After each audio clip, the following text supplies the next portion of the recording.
Okay, guys, what's up? I've got a previously shot back and biceps workout for you guys. This was the last back and biceps day on the training block, 14.1 weeks out. Now, this is in hindsight, but we are 2 days ahead of time from this video when I am speaking. And since this time, my show has been postponed another 5 weeks. So, and by the way, top set there was 100 for 8. It was 95, 100, 100 for 8 reps. Not that that's mind-blowing or anything like that, but I haven't made up my mind as my final decision just yet on what I am going to do. Obviously, if you've been following along, the last 5 weeks have been absolutely tremendous in terms of progress, and you can see here doing the one-arm dumbbell rows. This was a set of 10 with 110 pounds. There's a few different paths I could take. So I posted on my Instagram story a few days ago. In the first 5 weeks of prep, I dropped 12.3 pounds, 3% body fat, and my muscle percentage went up 2.5%. Which is an absolutely outstanding yield for my first prep in, it'd be about 2 years now. I had a full 18 months of off season. The 120s here for, I believe this is a set of 9 for each arm, which was an absolute PR, not just for this training block or for that rep range, but obviously there are some pros and there are some cons to this. So this requires obviously some sort of metabolic adaptation. So I can't just keep dieting like I'm 14 weeks out, especially when I'm already ahead of schedule. And like you'll see at the end of this video, I'm looking like I'm 7 or 8 weeks out. If I still want to do the show, I can't just, go back up to 180 pounds, be there for a week, and then just start a diet again. It just wouldn't make any sense. All the progress that I had made would have been lost. I could control a rebound, like I could do a very controlled reverse diet.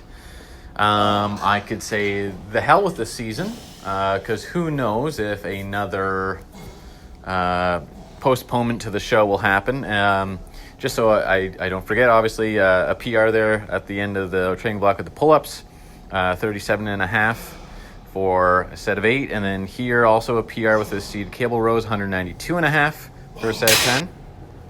Here is another PR. Obviously, again, at the end of the training block, you're aiming for a PR at least one set of every exercise that you do. But this is 177.5 for a good set of 10.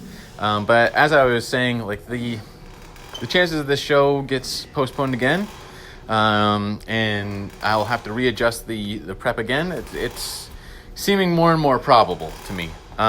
So is that something I want to do? Is this time that over long term will probably serve more benefit to me being in a caloric surplus? I do believe so.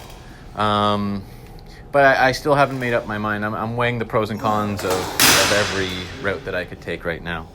The inverted rows, these again, not super pretty, but another PR here. So 57.5 for load here. What I think I am going to do is I'm going to take the deload week, as I was talking about in one of the previous video, and I'm just going to let my body kind of respond the way it wants to. There could be, I have skip loads planned today as I'm recording this. I'm having one as well, and I want to have a very clear image of where I'm at. I want to have a very clear image of what progress I have made, and obviously at this body fat percentage I can see that. It was pretty apparent as I started dropping even the initial 5 or 6 pounds. There's been a lot of progress to my back and a lot of progress to my deltoids since I've stepped on stage last time. Obviously, to my legs as well. My legs will grow, like I said, just by looking at a squat rack. So sets of 11 here. Got up to 12.5 pounds strapped on. Yeah, it's kind of a weird time to be even thinking about prepping for a bodybuilding show right now. This was the end of the workout. All 3 sets of 8 were 75 pounds for the drag curls this week.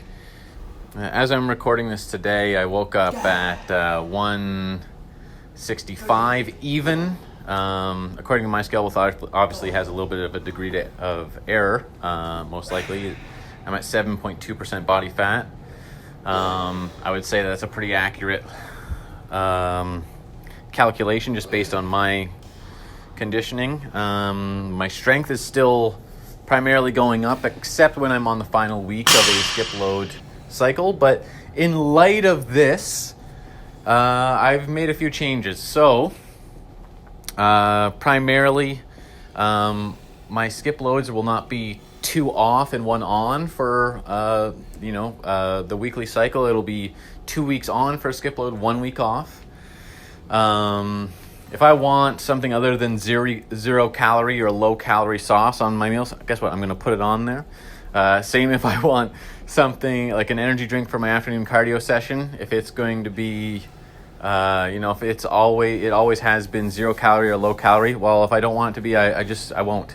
Obviously, I'm way ahead of schedule here. Like I said, I probably look like I'm 7 or 8 weeks out by my conditioning standards. I was 14 weeks out of the show. Now I am 19 weeks out of the show. I'm going to start dropping my cardio a little bit. I was doing 80 minutes a day. Now, whenever you hear that number, you think, oh God, why are you doing 80 minutes of cardio a day at, 14 weeks out, or even if you started at 19 weeks out? It is extremely low intensity, steady state cardio. So per 40 minutes, I'm burning about 200 calories. It is not strenuous at all. It's just like how I prefer to do things with cardio always in a prep. And even though I was limiting myself to 1 diet soda a day, like it's 0 calories, I'm going to bump that to 2. And that's more of like a contentment thing for me. It's nothing else. It's purely like in my off season, I'm a big diet soda drinker. I like the feel of the carbonated drinks. It's just something I do miss in prep, that I missed in my first prep, and I kept it in for nationals, and it didn't hinder my condition one bit. So, as you can see here, as I said before, my condition is way ahead of schedule anyways. I still haven't made a final decision. I am going to take this week. I'll definitely have a deload week. The one skip load, I'm having 2 skip loads in a matter of a week. And we'll just reassess from there. We'll see exactly what my weight jumps to doing these things. Pulling the cardio down just a minute total a day. I don't want to blow back up. I don't want to lose all this progress I made, but at the same time, this does call for a readjustment. So I'm pretty happy. I do feel confident saying that now, compared to other lightweights, I probably won't have a weak pose. I will just have weaker than other poses. But that's all for this one, guys. Until next time, have fun, good luck, and I hope you enjoyed those flamingo underwear.